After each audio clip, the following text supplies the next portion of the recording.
अस्सलाम वालेकुम, क्या हाल है? सब लोग ठीक ठाक हैं?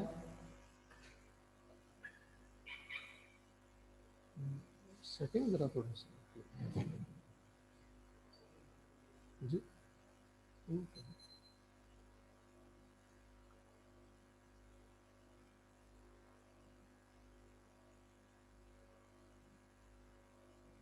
अस्सलाम वालेकुम, अस्सलाम वालेकुम, क्या हाल है जी? सब लोग ठीक ठाक हैं? चलें जी, स्टार्ट करते हैं फिर। कोई कम्युनिकेशन में, सुनने में कोई इशू, एनीथिंग? चलें जी, बिस्मिल्लाहिर्रहमानिर्रहीम। अच्छा जी, नया टॉपिक स्टार्ट करते हैं अभी। कल हमने कुछ बेसिक्स, कल तो मैंने कुछ ओवरऑल कोर्स का आपको इंट्रोडक्शन करवाया, कुछ बेसिक चीज़ें बताई, बेसिक कन्फ्यूजन्स जो हैं उनको क्लियर करने की कोशिश की कि भाई कंप्यूटर और इंफॉर्मेशन टेक्नोलॉजी में क्या फ़र्क है। कंप्यूटर भी एक इंफॉर्मेशन टेक्नोलॉजी है, लेकिन इंफॉर्मेशन टेक्नोलॉजी एक ब्रॉडर सिनारियो है, ब्रॉडर टर्म है, which includes computer, different computer related technologies. Even internet is part of information technology. Network communication systems जो हैं वो भी information technology के अंदर ही आते हैं। तो information technology एक broader term है, ठीक है जी। इसके बारे में हमने स्टडी किया और फिर जो है वो कल हमने कंप्यूटर से रिलेटेड जो है वो कुछ पहला टॉपिक ही एक पढ़ा था, हार्डवेयर डिवाइसेस। तो इनपुट आउटपुट प्रोसेसिंग और स्टोरेज डिवाइसेस के बारे में हमने पढ़ा था, नहीं भाई?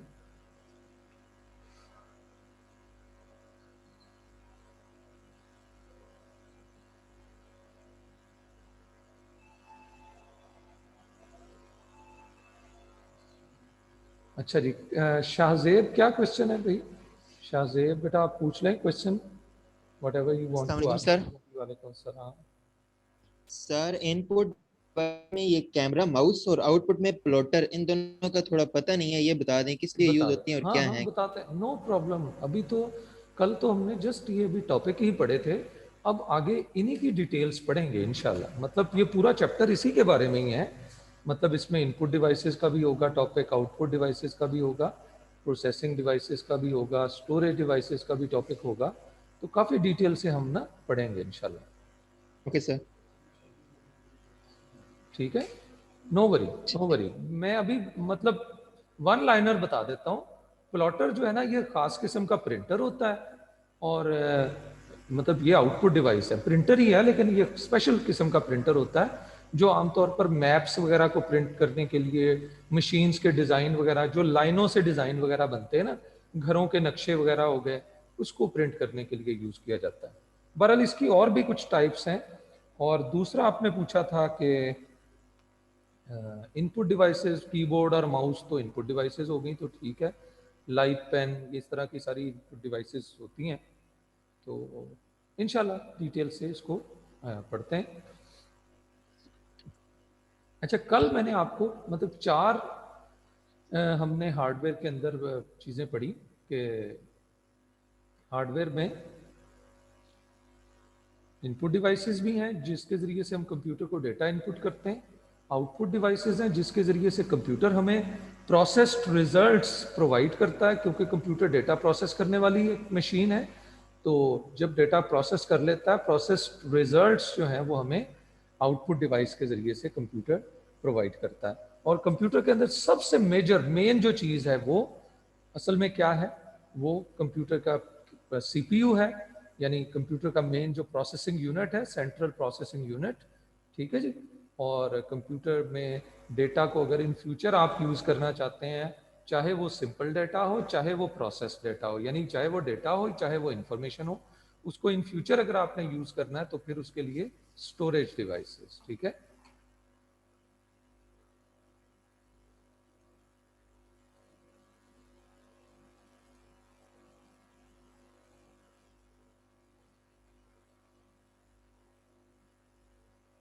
ठीक है जी, अभी फिर आगे कंटिन्यू करते हैं वहीं से, कल से जहाँ से छोड़ा था। कल तो हमने बस शुरू ही किया था, पहला टॉपिक जो है। तो अब ज़रा आगे इसको डिटेल से देखते हैं। इस डायग्राम को तो मेरा ख्याल है समझ गए होंगे इनपुट डिवाइसेस के ज़रिए से हम कंप्यूटर को डेटा देते हैं और फिर प्रोसेसिंग डिवाइसेस उस डेटा को प्रोसेस करती हैं, और अगर उस डेटा को हमने इन फ्यूचर संभाल के रखना हो, इन फ्यूचर यूज़ करना हो, नॉट जस्ट कि उसका सिर्फ हमने रिजल्ट्स देखना है, तो अगर तो सिर्फ हमें डेटा दिया, आउटपुट लिया, बस दैट्स ऑल, फिर तो ठीक है। इनपुट दी, प्रोसेसिंग डिवाइसेस ने डेटा को प्रोसेस किया और आउटपुट डिवाइसेस पे वो डेटा शो हो गया। और अगर हमने उसको प्रिजर्व करना है फॉर फ्यूचर यूज़, तो वो सेंट्रल प्रोसेसिंग डिवाइसेस के ज़रिए से डेटा फिर स्टोरेज डिवाइसेस तक आ जाता है, और जब भी हमें दोबारा कभी रिक्वायर होगा तो स्टोरेज डिवाइसेस से दोबारा ले लिया जाता है। ठीक है जी। तो ये सारी यही पॉइंट्स यहाँ पे बताए हुए हैं। Input devices facilitate the introduction of data and information into the system. हमने कंप्यूटर को जो डेटा इंफॉर्मेशन कंप्यूटर को देनी है वो इनपुट डिवाइसेस से देंगे। Example might be keyboard, scanner, touch screen. आपके मोबाइल पे टच स्क्रीन होती है, लाइट पेन, जिस तरह वो कल मैं पेन से लिख रहा था इसी टाइप का लाइट पेन भी होता है, वो लाइट सेंसिटिव होता है। Camera, mouse, barcode reader. Barcode readers आपने शॉप्स वगैरह के ऊपर देखे होंगे, आमतौर पर जो बिलिंग के लिए रिटेल्स की शॉप जो होती हैं वहाँ पे जो है ये बारकोड रीडर्स होते हैं। Output devices facilitate the extraction of processed information from the system. ठीक है जी। ये क्या करती हैं, जो कंप्यूटर ने अब डेटा को प्रोसेस कर लिया, प्रोसेस्ड डेटा जो है उसको एक्सट्रैक्ट करके हमें हमारे तक पहुंचाती हैं। Example would include a printer, speaker, projector. ये प्रोजेक्टर लगा हुआ है जिसके जरिए से ये बोर्ड के ऊपर ना आउटपुट आ रहा है और मैं आपको हम जो है वो उसको प्रोजेक्ट कर रहे हैं। प्लॉटर का मैंने बता दिया। स्क्रीन तो सिंपल स्क्रीन है, मोबाइल की स्क्रीन, कंप्यूटर की स्क्रीन। सेंट्रल प्रोसेसिंग यूनिट, सबसे इंपॉर्टेंट जो कंप्यूटर के अंदर जो डिवाइस है वो कंप्यूटर का सीपीयू है। आमतौर पर कंप्यूटर के साथ एक जो डब्बा सा जो बॉक्स होता है उसको हम सीपीयू बोल देते हैं, लेकिन दैट इज नॉट सीपीयू, वो सिस्टम बॉक्स उसे हमें कहना चाहिए। CPU is a small chip, एक माइक्रो चिप है जिसे प्रोसेसर भी बोलते हैं या सेंट्रल प्रोसेसिंग यूनिट इसका सही नाम है। तो सीपीयू असल में एक चिप होती है, एक माइक्रो चिप होती है। आप कह सकते हैं कि कंप्यूटर को अगर इसके बॉक्स को खोल के देखें तो इसके अंदर एक मदरबोर्ड होता है, उसके ऊपर वो प्लेस्ड होती है। आमतौर पर बाकी छोटी छोटी और भी चिप्स होती हैं, ये जरा कंपैरेटिवली एक बड़ी चिप होती है, इसके ऊपर एक फैन भी लगाया जाता है। तो ये है जी असल में CPU, central processing unit. It is a microchip जो असल में कंप्यूटर में सबसे अहम जो रोल प्ले करती है वो ये माइक्रोचिप है जिसे सेंट्रल प्रोसेसिंग यूनिट कहते हैं। इसका काम क्या है कि takes in the input, carries out instructions of the computer program. इसको इनपुट दी जाती है, ये इंस्ट्रक्शंस के मुताबिक उस इनपुट को क्या कर देती है, प्रोसेस कर देती है, ये जो माइक्रोचिप है या जो सीपीयू है। Processes them and then delivers output result, और उस रिजल्ट को आउटपुट डिवाइस तक पहुंचा देती है। आउटपुट डिवाइस फिर हमें रिजल्ट जो है वो प्रोवाइड कर देती है। ठीक है जी। Storage devices, storage facility is useful to enable data to be saved for the future use, ताकि डेटा को फ्यूचर में यूज किया जा सके। ठीक है। मैंने कल आपको इसके अलावा भी बताया था कि एक और आप चाहे नोट कर लें, कम्युनिकेशन डिवाइसेस। तो कम्युनिकेशन डिवाइसेस का काम क्या है कि कंप्यूटर्स के डेटा को दूसरे कंप्यूटर्स तक पहुंचाना, या तो उनको सेंड करना या उनसे रिसीव करना। ठीक है जी। तो आप कम्युनिकेशन डिवाइसेस की भी छोटी सी डेफिनेशन लिख सकते हैं। These devices enable a computer to communicate with other computers और कंप्यूटिंग डिवाइसेस। जरूरी नहीं कि ये जिनके साथ कम्युनिकेट करे वो कंप्यूटर ही हो, कंप्यूटर्स भी हो सकते हैं, कंप्यूटिंग डिवाइसेस भी हो सकती हैं, कोई और भी कंप्यूटिंग डिवाइसेस हो सकती हैं, मोबाइल फोन्स हो सकते हैं। ठीक है जी। सैटेलाइट जो है वो रिसीवर्स हो सकते हैं, उन तक भी डेटा ट्रांसफर किया जा सकता है। डिफरेंट किस्म की नेटवर्क इक्विपमेंट्स, राउटर, ब्रिजेस, ठीक है जी, मॉडेम्स, उन तक भी डेटा ट्रांसफर किया जा सकता है कंप्यूटर के जरिए से, इसकी मदद से, कम्युनिकेशन डिवाइसेस के जरिए से। ठीक है। चलो जी, हार्डवेयर के बारे में पता चल गया। अब आज का बहुत अहम जो टॉपिक है वो ये है कि भाई कंप्यूटर्स जो है ना वो आजकल जो इन यूज़ हैं वो डिफरेंट किस्म के कंप्यूटर्स हैं।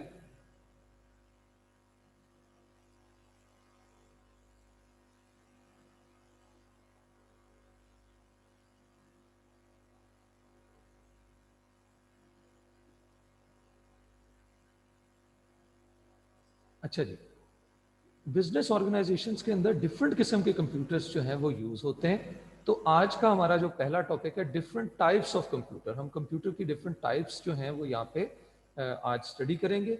मतलब कुछ तो ऐसे कंप्यूटर्स हैं जो शायद, मतलब मैंने भी आज तक, एक्चुअली मुझे 25 ईयर्स हो गए हैं कंप्यूटिंग की फील्ड में, तो पढ़ते हुए फिर पढ़ाते हुए, तो सुपर कंप्यूटर्स को मैंने भी आज तक यूज़ नहीं किया। तो बाकी मतलब मिनी कंप्यूटर्स ये देखे हैं, desktop computer portable hand held तो हम लोग आजकल यूज़ करते ही हैं। तो लेकिन डिफरेंट किस्म की जो कंप्यूटर्स हैं मुख्तलिफ जो एरियाज़ के अंदर ये यूज़ होते हैं, तो वन बाय वन देखते हैं इनको। तो कुछ हो सकता है ऐसे हैं जिनको आपने देखा भी ना हो, लेकिन आपको मैं उसको समझाऊंगा कि किस टाइप के ये कंप्यूटर्स होते हैं। सुपर कंप्यूटर सबसे पहले तो, सुपर कंप्यूटर्स के बारे में आपने दो पॉइंट्स जो हैं वो जेहन में रखने हैं। मैं ज़रा वाइट बोर्ड भी ऑन कर लूं, तो मैं आपको कुछ पॉइंट्स मैंने लिखवाने भी हैं यहाँ पे।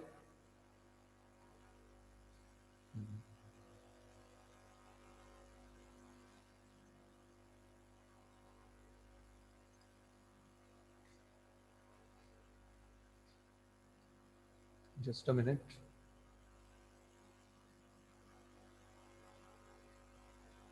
अगर ये दो पॉइंट्स हम समझ लें तो सुपर कंप्यूटर बहुत ही आसानी से हम समझ सकते हैं। तो ये दो पॉइंट्स क्या हैं सुपर कंप्यूटर से रिलेटेड?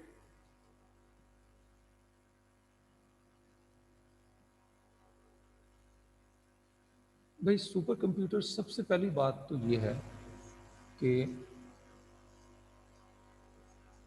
Extremely fast processing.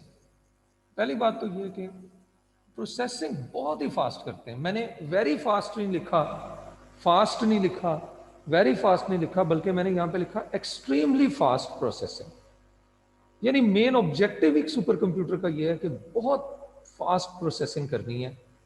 बल्कि इसमें फास्ट प्रोसेसिंग के लिए एक टेक्निक यूज की जाती है जिसे कहते हैं पैरेलल प्रोसेसिंग। यानी सुपर कंप्यूटर से ये काम लेना कि बहुत फास्ट प्रोसेसिंग करवानी है, तो सुपर कंप्यूटर के अंदर ना बहुत सारे सीपीयू लगा दिए जाते हैं। फिजिकली एक सीपीयू नहीं लगाया जाता, बल्कि फिजिकली हंड्रेड्स ऑफ सीपीयूज लगा दिए जाते हैं, बल्कि थाउजेंड्स ऑफ सीपीयूज लगा दिए जाते हैं। एक ऐसा सुपर कंप्यूटर है, उसका नाम है आस्की वाइट।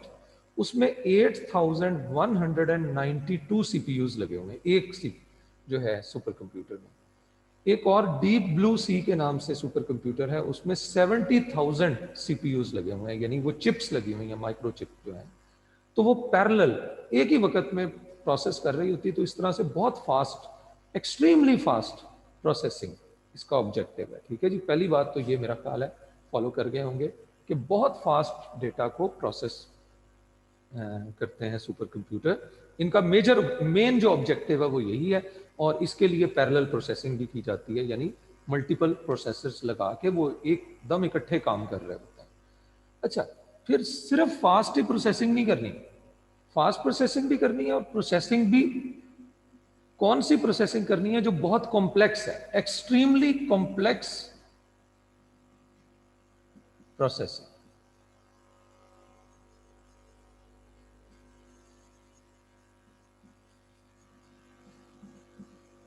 मैं इसका थोड़ा सा आपको पॉइंट समझाने की कोशिश करता हूं।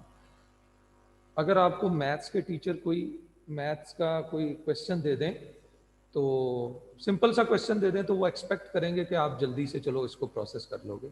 लेकिन अगर कोई बहुत मुश्किल क्वेश्चन दे दिया, तो टीचर जरूर टाइम भी ज़्यादा देंगे, कहेंगे कोई बात नहीं, ये तो बहुत ही कॉम्प्लेक्स क्वेश्चन है, तो ये ज़रा टाइम ज़्यादा भी आप ले लें, ज़्यादा टाइम आपको दिया है और आप इसको सॉल्व करें। लेकिन यहाँ सुपर कंप्यूटर का काम क्या है कि एक तो उसने बहुत ही कॉम्प्लेक्स डेटा को प्रोसेस करना है, और फिर वो भी स्लो नहीं करना, वो भी बहुत फास्ट करना उसको प्रोसेस। तो ये दो बातें अगर आपके जहन में हों, पॉइंट्स ये आप अगर जहन में रखें, तो आप बड़ी अच्छी तरह से समझ सकते हैं कि सुपर कंप्यूटर का एक्चुअली ऑब्जेक्टिव क्या है। बहुत लार्जर वैल्यूज जो होती हैं उनकी कैलकुलेशन बड़ी मुश्किल होती है, वो कॉम्प्लेक्स सारा डेटा होता है ना। और बहुत स्मॉलर वैल्यूज जैसे हाइड्रोजन का वेट, अब इसकी कैलकुलेशन करनी है और बहुत सारी चीज़ों के साथ, तो इस तरह की कैलकुलेशंस जो हैं वो आमतौर पर काफ़ी कॉम्प्लेक्स कैलकुलेशंस होती हैं, तो ये परफॉर्म करने के लिए सुपर कंप्यूटर्स आमतौर पर यूज़ किए जाते हैं। Used only in very largest system, बहुत बड़े बड़े यानी सिस्टम्स के अंदर जो है सुपर कंप्यूटर यूज होते हैं। फॉर एग्जांपल कॉम्प्लेक्स कैलकुलेशन, ये देखें, complex calculation in climate and global weather prediction. तो यहाँ पे बहुत ज़्यादा जो है ना हिस्टोरिकल डाटा होता है, उस डाटा को मद्देनज़र रख के कोई प्रिडिक्शन की जाती है मौसम की, कि भाई जो है इस तरह का टेम्परेचर हो, इस तरह की प्रीवियस हज़ारों सिचुएशंस को देखते हुए ना, कि ऐसी ऐसी सिचुएशन को मद्देनजर रखते हुए अब लगता है कि शायद आज जो है वो मौसम जो है वो थोड़ा कूल होगा। तो जो भी बहरहाल वेदर प्रिडिक्शंस वगैरह के लिए बहुत ज़्यादा डाटा होता है, बड़ा कॉम्प्लेक्स डाटा होता है, उसको यूटिलाइज करके फिर वो prediction. Molecular modelling, national defence and aerospace, आमतौर पर ये जो national defence, atomic atom bombs वगैरह की टेस्टिंग, इसकी कैलकुलेशन, और फिर एस्ट्रोनॉट्स जो स्पेस शिप्स वगैरह हैं उनको कंट्रोल करने के लिए ये सुपर कंप्यूटर यूज होते हैं। मतलब ये सुपर कंप्यूटर बहुत फास्ट ये कैलकुलेशन करके बता देते हैं कि किस एंगल पर अब स्पेस शिप को मूव करना चाहिए, किधर को जो है इस एंगल से मूवमेंट पे ये कितनी देर में कहाँ पहुंच जाएगी। इस तरह की सारी कैलकुलेशन जो है, और बहुत फास्ट कैलकुलेशन करनी होती है। ठीक है, मिसाइल सिस्टम्स को कंट्रोल करने के लिए कि ये जो प्लेन है मिसाइल, उसको कैलकुलेशंस करके ये सारी सुपर कंप्यूटर बता देता है कि इस तरह से हिट कर सकता है, अगर इतनी स्पीड से जाए और इस तरह से जाए तो ये इस पॉइंट पे जाके इसको हिट कर सकता है। तो बहरहाल इस टाइप की के काम जो है, इस टाइप की डेटा प्रोसेसिंग जो है करने के लिए ये सुपर कंप्यूटर यूज किए जाते हैं। तो ये स्पेशल पर्पस कंप्यूटर हैं जो कि इन एरियाज में यूज किए जाते हैं जो मैंने अभी आपको बताया। ठीक है जी, ये कॉमन बिजनेस एनवायरनमेंट में या इस तरह के वहाँ नहीं यूज़ किए जाते, स्पेशल जो है केसेस के अंदर, स्पेशल सिचुएशंस के अंदर यूज़ किए जाते हैं।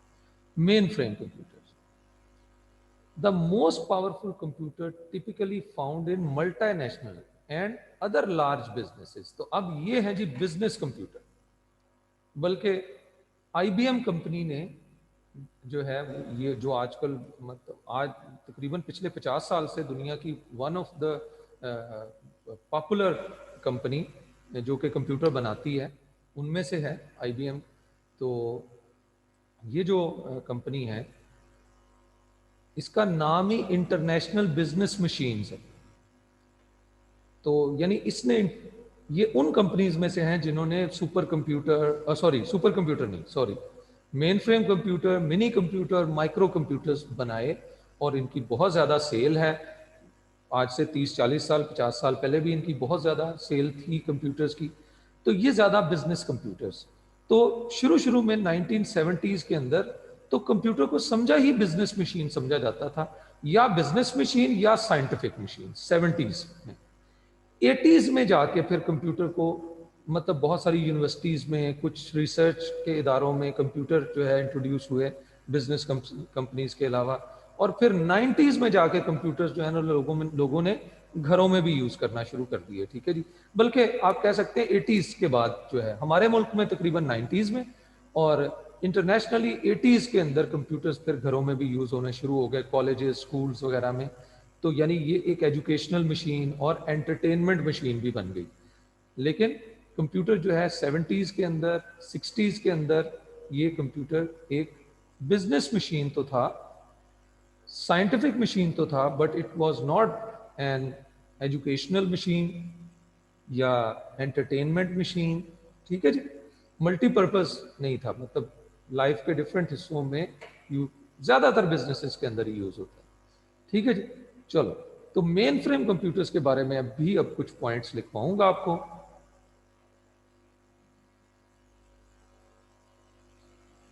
अच्छा जी, मेन फ्रेम कंप्यूटर्स जो हैं, अब आपने ये पॉइंट्स नोट करते जाना है या स्क्रीनशॉट वगैरह ले लीजिएगा जैसे आप मुनासिब समझें।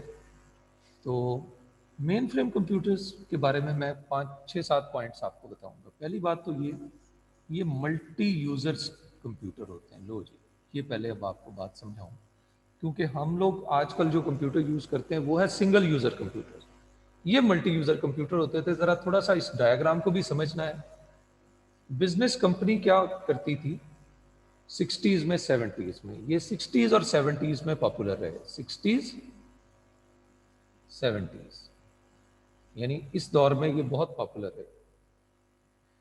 होता क्या था, बिजनेस कंपनीज जो थी वो एक मेन फ्रेम कंप्यूटर खरीदती थी और वो मेन फ्रेम कंप्यूटर के लिए स्पेशल रूम बनाया जाता था। ये जो हमारा रूम है इससे तकरीबन थोड़ा इससे आधा गैलन इतना बड़ा रूम, ये काफ़ी हमारा बड़ा रूम है इस वक्त जहाँ मैं हूँ, तो बहरहाल इससे आधा आप कह लें, तो एक मेन फ्रेम रूम बनाया जाता था जिसमें मेन फ्रेम कंप्यूटर होता था। बिजनेस कंपनी जिसके 1500 एम्प्लॉयज ने कंप्यूटिंग को यूज करना है, तो वो एक मेन फ्रेम कंप्यूटर खरीदते थे और उस मेन फ्रेम कंप्यूटर के साथ थाउजेंड्स ऑफ ये कंप्यूटर नहीं है, ये जो मैं बना रहा हूं ये मेन फ्रेम है। मेन फ्रेम कंप्यूटर का इस तरह का स्ट्रक्चर होता था, मेन फ्रेम, और ये साथ इन्हें बोलेंगे हम टर्मिनल्स।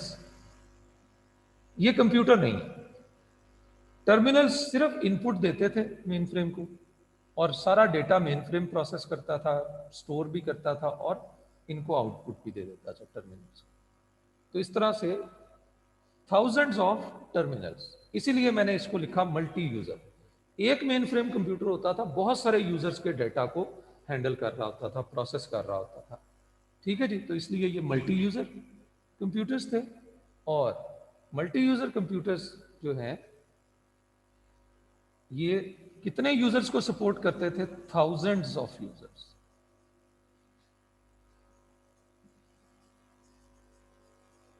ठीक है जी, mainframe computer thousands of users को सपोर्ट करते थे और ये मल्टी प्रोसेसिंग कंप्यूटर होते थे, यानी इसके अंदर एक से ज्यादा प्रोसेसर्स लगे होते थे। जैसा कि मैंने आपको सुपर कंप्यूटर्स के बारे में भी बताया, ठीक है जी, उनके अंदर भी मल्टी प्रोसेसर्स होते थे। इन्हें हाई एंड सर्वर्स भी कहा जाता था। मैं पॉइंट्स लिखवाए जा रहा हूं आपको। High end servers, these are also known as high end servers. और ये भाई लार्ज स्केल ऑर्गेनाइजेशन ही यूज करती थी।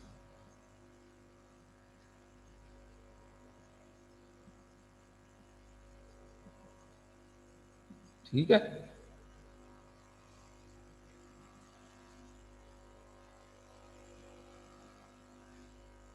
और ये बहुत ज्यादा एक्सपेंसिव होते हैं।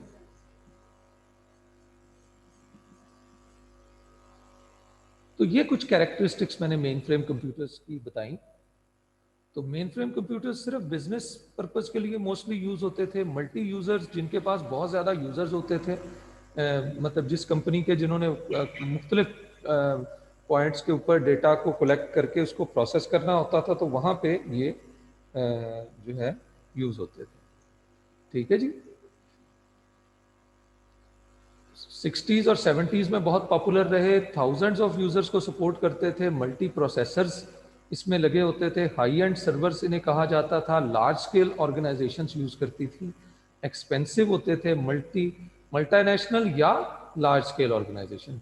For example an airline company, oil company, not as powerful as super computer. Super computer से पावर में कम होती है, ठीक है जी, बट स्टिल इनक्रेडिबली पावरफुल, लेकिन स्टिल ये बहुत ज्यादा पावरफुल होते थे। पाकिस्तान में पीआईए वाले ये यूज करते रहे हैं मेन फ्रेम कंप्यूटर, पीटीसीएल वाले यूज करते रहे हैं मेन फ्रेम कंप्यूटर, नादरा वाले यूज करते हैं मेन फ्रेम कंप्यूटर्स। ठीक है जी, क्लियर? आगे चलते हैं। मिनी कंप्यूटर्स, अच्छा, ये भी 1960s और 70s में ही होते थे, उसी दौर में। लेकिन थोड़ा सा एक मैं आपको बात बता दूं, थोड़ा एक कॉन्सेप्ट समझा दूं। अब 1960s में मेन फ्रेम कंप्यूटर तो होते थे, लेकिन थे किसके लिए? लार्ज स्केल ऑर्गेनाइजेशंस के लिए, ऐसे ही है ना? तो उस वक्त medium scale, small scale organisations भी तो थी ना, जिनके पास एक कंपनी के पास एम्प्लॉई ही 100 है। ठीक है जी, तो या 200 हैं, 500 हैं। मीडियम स्केल या स्मॉल स्केल ऑर्गेनाइजेशंस जो थी वो भी चाहती थी कि हम भी कंप्यूटर्स को यूज करें, लेकिन अब मेन फ्रेम खरीदने के लिए उनके पास इतने पैसे नहीं होते थे, जाहिर सी बात है, क्योंकि बहुत ज्यादा एक्सपेंसिव थे और थाउजेंड्स। दूसरी बात है कि स्मॉल स्केल कंपनी समझती थी कि हमें इतने हैवी क्लास कंप्यूटर की जरूरत भी नहीं है। हमारे तो एम्प्लॉयज ही टोटल 200 हैं और उनमें से 100 ने कंप्यूटर्स को यूज करना है। ठीक है जी। तो फिर यही जो कंपनीज थी कंप्यूटर बनाने वाली, इन्होंने मेन फ्रेम के साथ साथ इन्होंने मिनी कंप्यूटर्स को भी इंट्रोड्यूस करवाया। तो मिनी कंप्यूटर्स भी मल्टी यूजर्स थे। अच्छा, वो भी बिल्कुल इसी तरह से ही काम करते थे मेन फ्रेम कंप्यूटर्स की तरह, बस सिर्फ उनमें फर्क क्या था कि वो थाउजेंड्स ऑफ यूजर्स को सपोर्ट नहीं करते थे, बल्कि 100 ऑफ यूजर्स। ठीक है जी, हंड्रेड्स ऑफ यूजर्स को, कुछ 100 यूजर्स को, 200, 400, 500, बल्कि मॉडल आते थे मुख्तलिफ मार्केट में कि जी ये हमने नया मिनी कंप्यूटर इंट्रोड्यूस करवाया, ये 300 यूजर्स तक को सपोर्ट करता है। ठीक है जी, ये इतने यूजर्स को सपोर्ट करता है। ठीक है, तो जैसे मिसाल के तौर पर आजकल मोबाइल फोन्स आते हैं, तो वो मोबाइल की स्पेसिफिकेशन में लिखा होता है इसमें इतनी मेमोरी, इतनी रैम है, इतना वो प्रोसेसर है, यानी इस तरह की गेम्स इस पे चल सकती हैं, ऐसे सॉफ्टवेयर चल सकते हैं इस मोबाइल पे। तो बिल्कुल इसी तरह से ये भी कंपनीज जो हैं वो मार्केट करती थी अपने जो कंप्यूटर्स को, मिनी कंप्यूटर्स को, साथ बताती थी कि ये इतने यूजर्स को सपोर्ट करता है। तो यूजुअली ये हंड्रेड्स ऑफ यूजर्स को, ये भी मल्टी प्रोसेसिंग कंप्यूटर थे, मल्टी यूजर कंप्यूटर थे। 60s और 70s में ही ये पॉपुलर है। इन्हें हाई एंड सर्वर्स नहीं बोला जाता था, बल्कि इन्हें मिड रेंज सर्वर्स कहा जाता था। हाई एंड सर्वर्स की बजाय इन्हें बोला जाता था मिड रेंज सर्वर्स।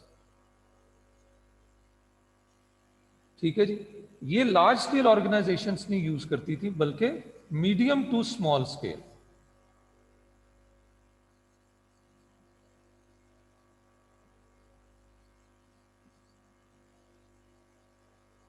ठीक है जी, और ये less expensive than main frame, main frame से सस्ते थे। ठीक है जी।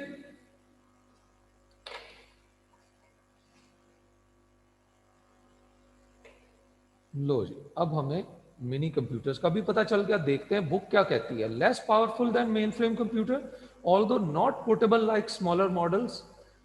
आजकल के जो स्मॉलर कंप्यूटर है इतने छोटे नहीं होते थे, लेकिन मेन फ्रेम कंप्यूटर से साइज में कम होते थे और पावर में भी कम होते थे।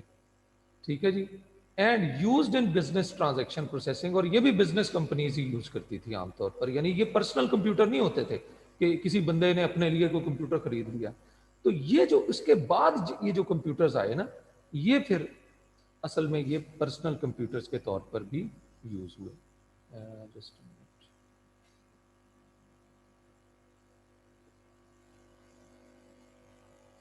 तो ये वाले जो कंप्यूटर हैं, इन सबको, इन तीनों को, ये जो तीन टाइप्स हैं, इन सबको पर्सनल कंप्यूटर भी बोला जाता है या single user computers. Single user computers ये 1980s से 70s तक ये बहुत पॉपुलर रहे। अब इनकी पॉपुलैरिटी आहिस्ता आहिस्ता फिर कम होना शुरू होगी। ठीक है जी। सुपर कंप्यूटर अभी भी बहुत यूज होते हैं, लेकिन वो स्पेशल केसेस के अंदर, वही जैसे army atomic energy commission Pakistan में वो यूज कर रहे हैं इसको, एटम बॉम्ब्स वगैरह की जो भी रिसर्च है, डेवलपमेंट है, उसकी टेस्टिंग है, वो सारे इस तरह के कामों के लिए। ठीक है जी। मिसाइल कंट्रोल सिस्टम्स वगैरह के लिए यूज होते हैं। ठीक है जी। स्पेस प्रोग्राम्स, स्पेस शिप्स को कंट्रोल करने के लिए, ठीक है जी, इन कामों के लिए ये यूज होते हैं। बराबर। तो ये है जी सिंगल यूजर कंप्यूटर। इनको माइक्रो कंप्यूटर्स भी बोला जाता है, इन सबको माइक्रो कंप्यूटर। ठीक है जी। इन्हें सिंगल यूजर कंप्यूटर्स भी कहा जाता है, माइक्रो कंप्यूटर्स भी कहा जाता है, और पर्सनल कंप्यूटर्स भी कहा जाता है। ठीक है जी। मतलब पर्सनल कंप्यूटर वो है जो किसी एक बंदे का कंप्यूटर है, यानी वो मल्टीपल यूजर्स के लिए नहीं है, पर्सनल। ठीक है ना। जैसे लाइब्रेरी की बुक को आप पर्सनल नहीं कह सकते, अपने लिए जो बुक खरीदी है उसे आप पर्सनल बोल सकते हैं। ठीक है। तो इसी तरह से ये इन्हें पर्सनल कंप्यूटर, तो इनमें सबसे पहले, यानी ये एक ही टाइप है माइक्रो कंप्यूटर, उसी की फिर आगे सब टाइप्स हैं। सबसे पहले है जी डेस्कटॉप कंप्यूटर। तो डेस्कटॉप कंप्यूटर्स इन इन सब में से सबसे जो थोड़े से जरा साइज में बड़े हैं, डेस्कटॉप कंप्यूटर।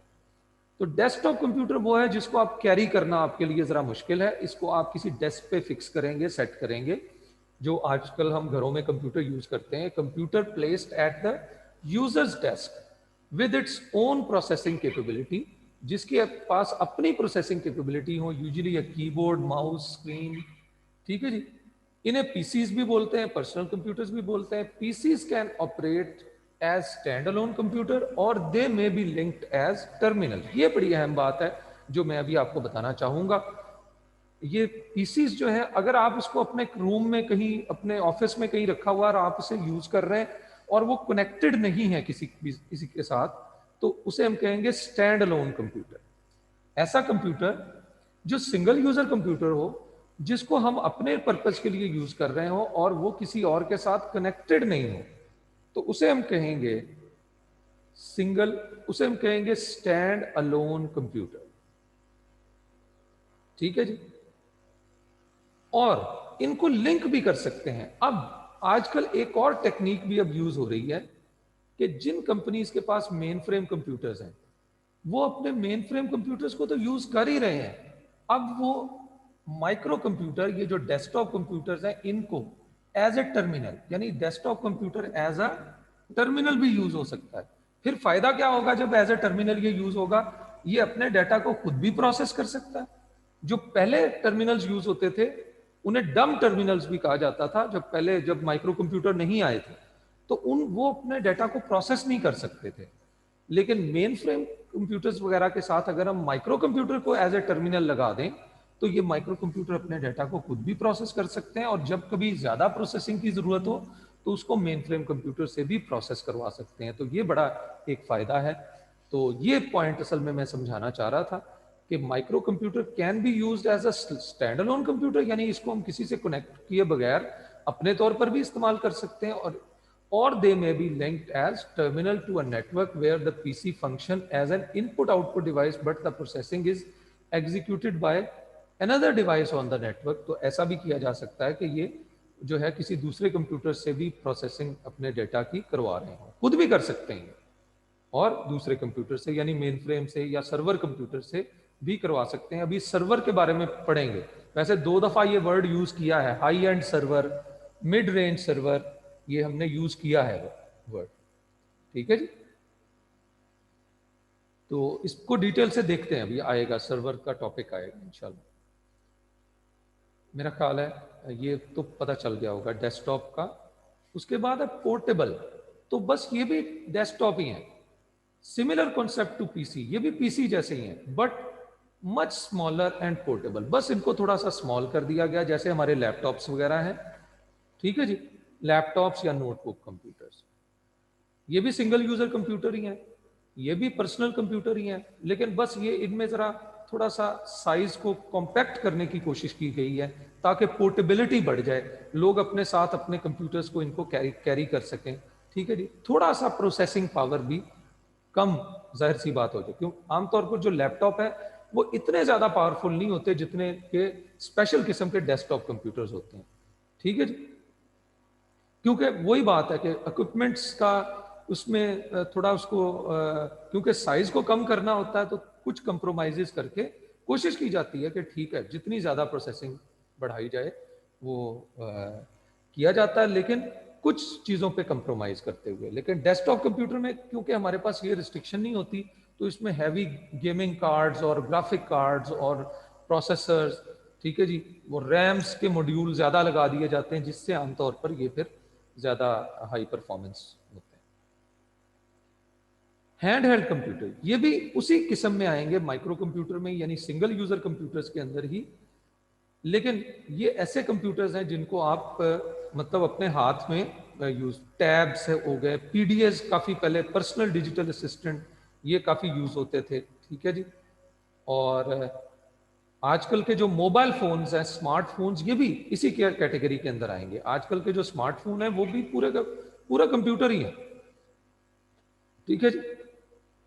तो हैंडहेल्ड कंप्यूटर्स क्या है जी? Given the speed of technological advancement in today's fast moving world, there is an increasing number of ever evolving variation on the above form. तो बस आजकल क्योंकि लाइफ की हर फील्ड में एडवांसमेंट हो रही है, चेंजेस काफ़ी आ रही हैं, तो कंप्यूटर के अंदर भी नए नए डिज़ाइन और स्टाइल के कंप्यूटर जो हैं वो आते जा रहे हैं, डिफरेंट फॉर्म्स के अंदर उसको जो है वो बनाया जा रहा है। तो मोबाइल फ़ोन के अंदर भी यही कोशिश की जा रही है कि कंप्यूटर की कैपेबिलिटीज़ को डाल दिया जाए। ठीक है जी। तो हैंडहेल्ड कंप्यूटर्स ऐसे कंप्यूटर्स हैं जिनको आप हाथ में पकड़ के आप यूज़ कर सकते हैं, लाइक स्मार्टफोन्स। ठीक है जी। Mobile phone with large touch sensitive input screens. ठीक है जी। तो ये सारे जो हैं ये हैंडहेल्ड कंप्यूटर्स के अंदर ही आएंगे। ठीक है जी। लो जी, ये भी पढ़ लीजिएगा। ये बस ओवरऑल ज़रा कंप्यूटिंग की एप्लीकेशन के बारे में बताया हुआ है। कंप्यूटर की टाइप्स के हवाले से अभी कोई क्वेश्चन आप पूछना चाहते हैं? 2-3 क्वेश्चंस अभी मैं ले लेता हूँ, बाकी फिर एंड पे भी आपको 5 मिनट का जो मैं टाइम देता होता हूँ क्वेश्चंस के लिए। अभी कोई भी क्वेश्चन जहन में आ रहा हो? टाइप्स ऑफ कंप्यूटर्स, जो अभी हमने 4 मेजर टाइप्स हैं: super computer, main frame computer, mini computer और माइक्रो कंप्यूटर। फिर माइक्रो कंप्यूटर की आगे 3 टाइप्स हैं, एक डेस्कटॉप कंप्यूटर, दूसरे लैपटॉप कंप्यूटर और तीसरे हैंडहेल्ड कंप्यूटर। जी, 2-3 क्वेश्चंस मैं ले लेता हूं अभी, क्विक क्वेश्चंस। जी, अरमगान जी बेटा, आपका क्या क्वेश्चन है? हेलो अरमगान, आपकी आवाज नहीं आ रही। हेलो जी, आपका वो हैंड्स फ्री वगैरह मेरा नहीं ख्याल प्रॉपरली कनेक्टेड है। अरमगान, आपकी आवाज नहीं आ रही। चलो अभी तलहा काशिफ का क्वेश्चन ले लेते वालेकुम सर। हैं। जी वालेकुम अस्सलाम व रहमतुल्लाहि व बरकातहू। जी सर काइंडली मेन और यार, बेसिक नॉइज बहुत आ रही है, क्लियरली बात नहीं पता चल रही। जी मेन सर मेन फ्रेम और सुपर कंप्यूटर का बेसिक डिफरेंस। बेसिक डिफरेंस ये है कि सुपर कंप्यूटर का ये पर्पस ही नहीं है कि मल्टी यूजर को सपोर्ट करे। ऑल दो super computer can support multiple users, but उसका ये ऑब्जेक्टिव ही नहीं है। उसका ऑब्जेक्टिव ये है कि जो भी उसको डेटा प्रोसेसिंग के लिए दिया जाए, बस वो उसको बहुत फास्ट प्रोसेस करे और बहुत जो है क्विक प्रोसेस करे, और वो चाहे बहुत कॉम्प्लेक्स डेटा उसको दिया जाए उसको भी वो प्रोसेस करे। ठीक है जी।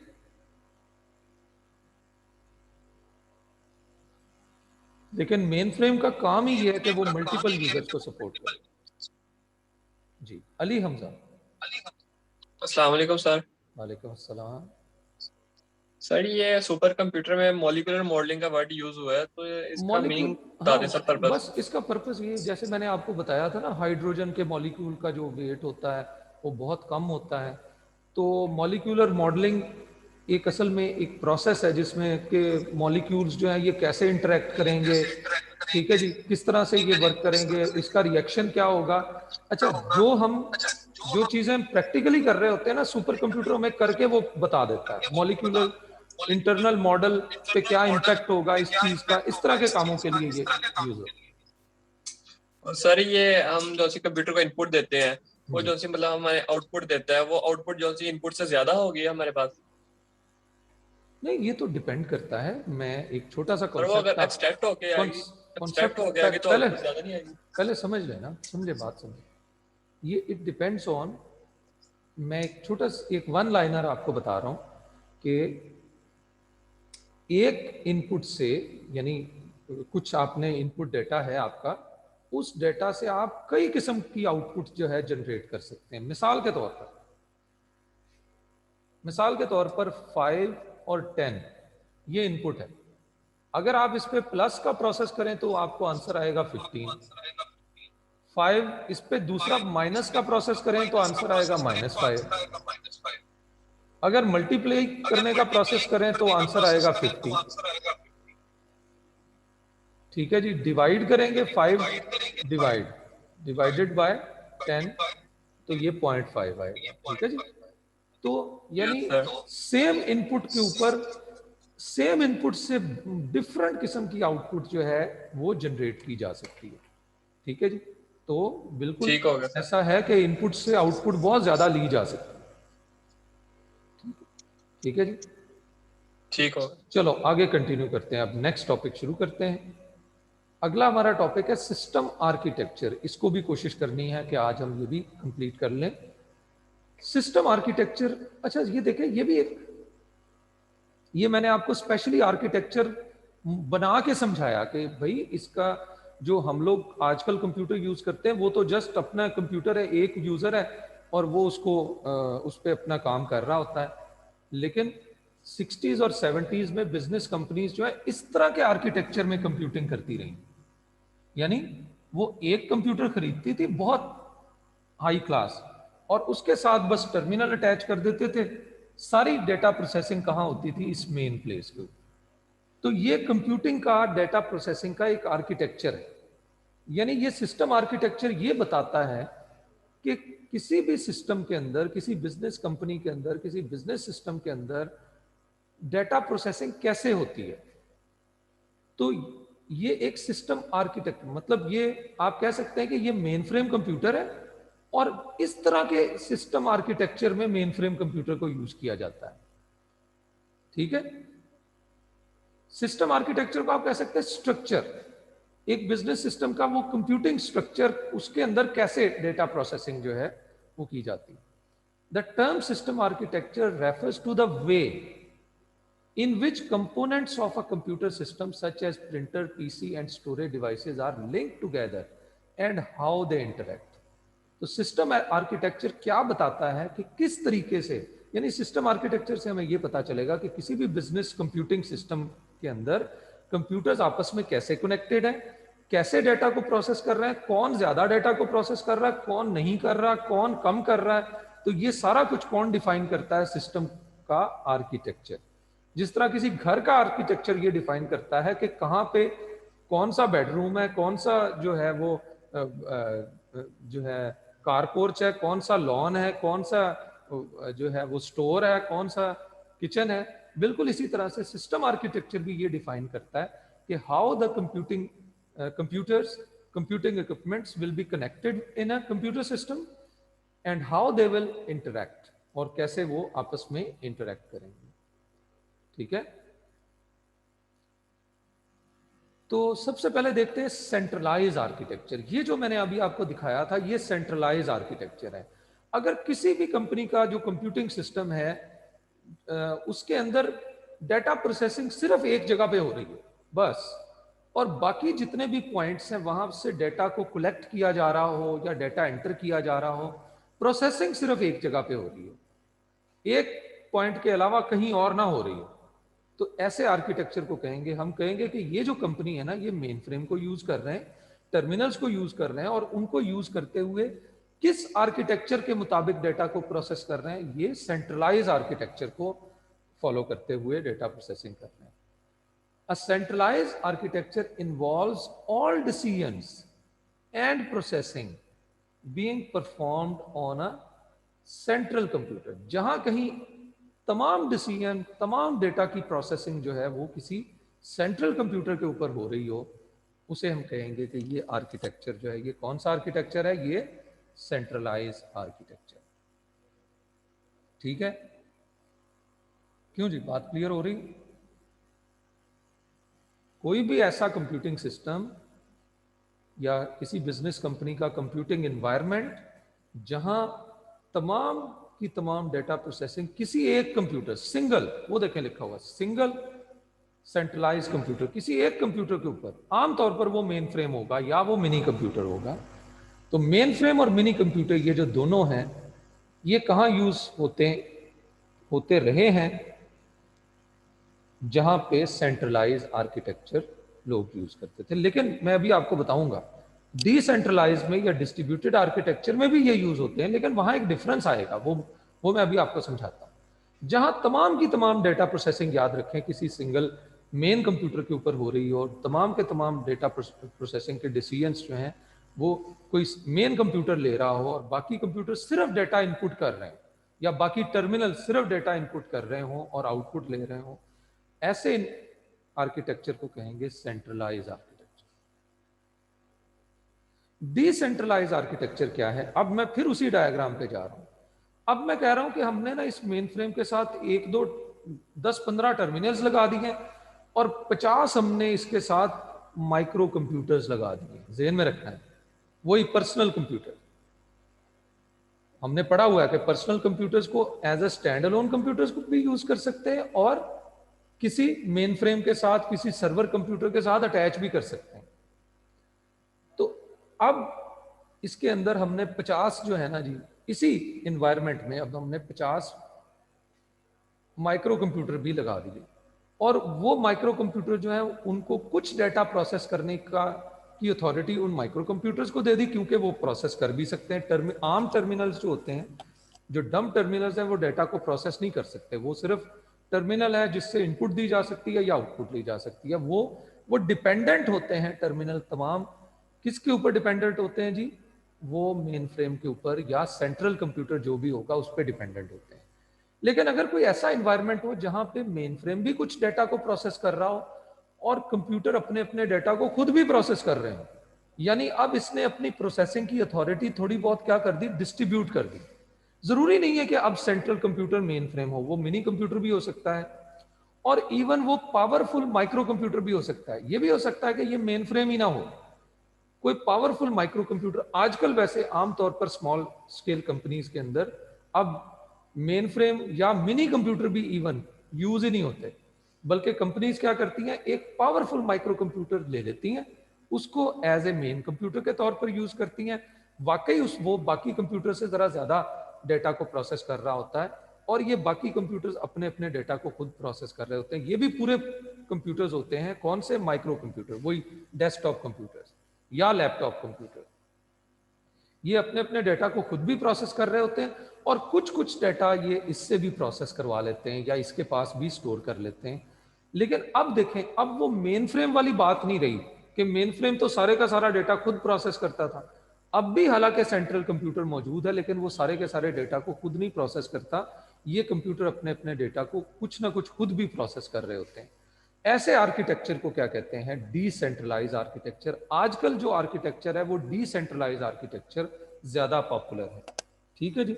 60s में, 70s में, इवन 80s तक जो है वो सेंट्रलाइज आर्किटेक्चर बहुत ज्यादा पॉपुलर रहा। अभी भी सेंट्रलाइज आर्किटेक्चर्स को फॉलो किया जा रहा है बहुत सारे सिनेरियोस के अंदर, लेकिन डिसेंट्रलाइज आर्किटेक्चर जो है वो आजकल ज्यादा जो है वो लोग इसको यूज कर रहे हैं, स्पेशली क्योंकि स्मॉल स्केल कंपनीज ज्यादा हैं।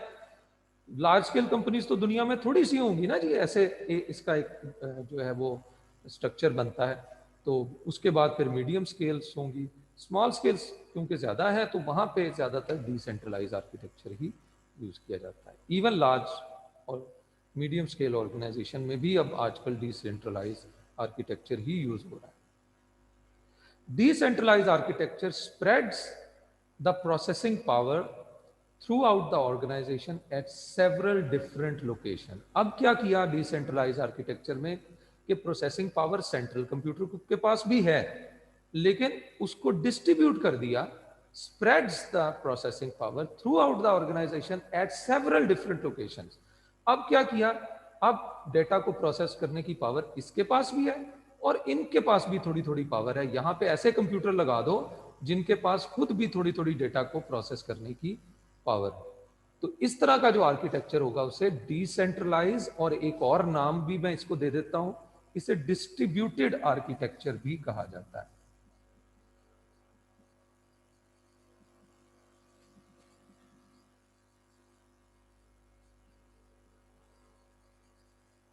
ठीक है जी। डिसेंट्रलाइज आर्किटेक्चर और डिस्ट्रीब्यूटेड आर्किटेक्चर भी हम इसको कह सकते हैं। ठीक है, अच्छा जी। This is typically of the modern work place given the significant processing power of modern PC. यानी ये पॉसिबल किसकी वजह से हुआ? मॉडर्न ये जो पीसीज आ गए इनकी वजह से, कि इनके अंदर अपनी भी प्रोसेसिंग पावर है और काफी जो है पावरफुल पीसीज भी आजकल अवेलेबल हैं। तो उन्हीं को ही मैंने तो आपको आर्किटेक्चर बना के भी बताया कि आजकल तो बल्कि मेन फ्रेम या मिनी कंप्यूटर भी नहीं कंपनीज खरीदती, वो एक पावरफुल सर्वर खरीद लेती हैं। वही मतलब एक पावरफुल होता वो माइक्रो कंप्यूटर ही है, लेकिन काफ़ी पावरफुल होता है, और बाकी नॉर्मल से माइक्रो कंप्यूटर खरीद लेती हैं क्लाइंट्स के लिए। ठीक है जी। तो इस तरह का आर्किटेक्चर जो है उसे हम डिसेंट्रलाइज आर्किटेक्चर बोलते हैं। टिपिकल टाइप्स ऑफ, अच्छा ये यहां तक क्लियर हो गया ये बात, डिसेंट्रलाइज आर्किटेक्चर और सेंट्रलाइज आर्किटेक्चर तक का पता चल गया। चलो अब आगे देखते हैं। पहले छोटी सी एक डेफिनेशन आपको बता दूं। Typical types of network configuration से पहले हम पहले ये समझ लें आज कि नेटवर्क क्या होता है या कंप्यूटर नेटवर्क क्या होता है। दो या दो से ज्यादा कंप्यूटर्स को अगर हम आपस में कनेक्ट कर लें, टू और more computers connected with each other and sharing each other's resources are known as a computer network. दो या दो से ज्यादा कंप्यूटर्स हो, वो एक दूसरे से कनेक्टेड हो और वो रिसोर्सेज को शेयर कर रहे हैं। तो कंप्यूटर के कौन कौन से रिसोर्सेज होते हैं? हार्डवेयर होता है, सॉफ्टवेयर होता है, और सबसे अहम चीज कंप्यूटर में हार्डवेयर और सॉफ्टवेयर से भी अहम चीज है डेटा। कंप्यूटर में हार्डवेयर होता है, सॉफ्टवेयर होता है, और कंप्यूटर में डेटा होता है। डेटा सबसे वैल्यूएबल चीज। हार्डवेयर तो खराब हो जाएगा, नया खरीद लेंगे चंद थोड़े से पैसों में। सॉफ्टवेयर ठीक है, आमतौर पर तो सॉफ्टवेयर कंप्यूटर में इंस्टॉल कर दिया जाता है, उसकी एक्चुअल कॉपी हमारे पास पड़ी होती है, अगर कोई प्रॉब्लम आ जाए दोबारा इंस्टॉल कर लेते हैं। डेटा का बड़ा अहम है। डेटा अगर हमारा लॉस हो जाए, वो रिक्रिएट करना बड़ा मुश्किल हो जाता है अगर हमने उसका बैकअप ना लिया हो। तो इस पे इंशाल्लाह डिस्कस करेंगे। तो बुनियादी तौर पर ये ज़हन में रख लें कि कंप्यूटर के अंदर ये तीन किस्म के रिसोर्सेज हैं। कंप्यूटर्स को आपस में कनेक्ट कर दिया जाए अगर, ताकि वो अपने इन रिसोर्सेज को शेयर कर सकें, तो उसे हम कहेंगे कंप्यूटर नेटवर्क्स। तो उसकी बहुत सारी टाइप्स हैं, कल पढ़ेंगे इंशाल्लाह, लैन, वैन, सैन। ठीक है जी, इंशाल्लाह ये चीज़ें कल देखेंगे। आज के लिए इतना ही काफ़ी है। लास्ट 5 मिनट्स में आपके क्वेश्चंस ले लेते हैं। ठीक है जी, क्वेश्चन पूछना चाहते हैं आज के लेक्चर में? आज मेजर हमने दो चीज़ें पढ़ी, सिस्टम आर्किटेक्चर्स और टाइप्स ऑफ कंप्यूटर। जी, एनी क्वेश्चन?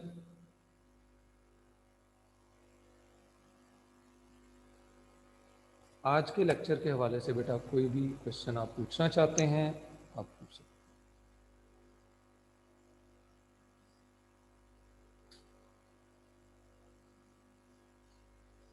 हैं। जी उस्मान।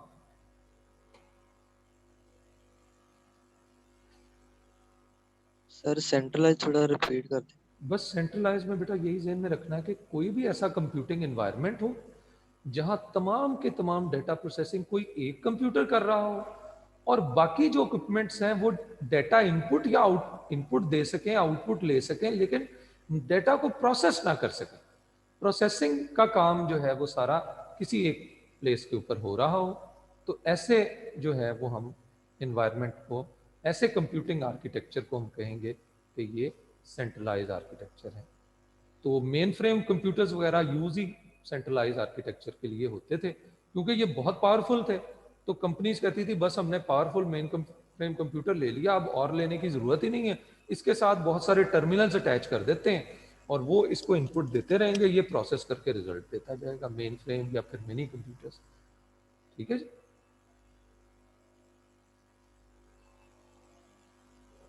जी, और कोई क्वेश्चन पूछना चाहते हैं भाई?